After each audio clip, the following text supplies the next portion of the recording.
આજે તમારે શું ખાવું છે? મારે આજે મંચાવ સૂપ પીવાની ઈચ્છા છે.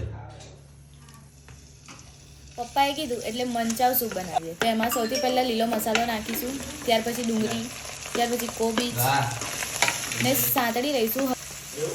હવે ગાજર ઉમેરીશું, ત્યારબાદ કેપ્સિકમ ઉમેરીને મિક્સ કરી લઈશું. હવે તેમાં સ્વાદ અનુસાર મીઠું, થોડુંક મરચું, અડધી ચમચી ધાણા જીરું, અડધી ચમચી હળદર. હવે તેમાં મંચાવ સૂપનો મસાલો નાખી દઈશું.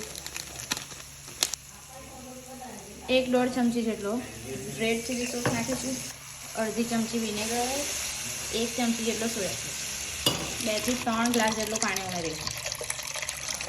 હવે એમાં કોર્નફ્લોરની સ્લરી ઉમેરીશું, થોડીક કોથમીર એડ કરીશું. આપણો સૂપ તૈયાર છે. કેવું લાગ્યું પપ્પા? બેસ્ટ છે. હા, બહુ મસ્ત સ્વાદ છે. હા, દિલ ગાર્ડન ગાર્ડન હો ગયા.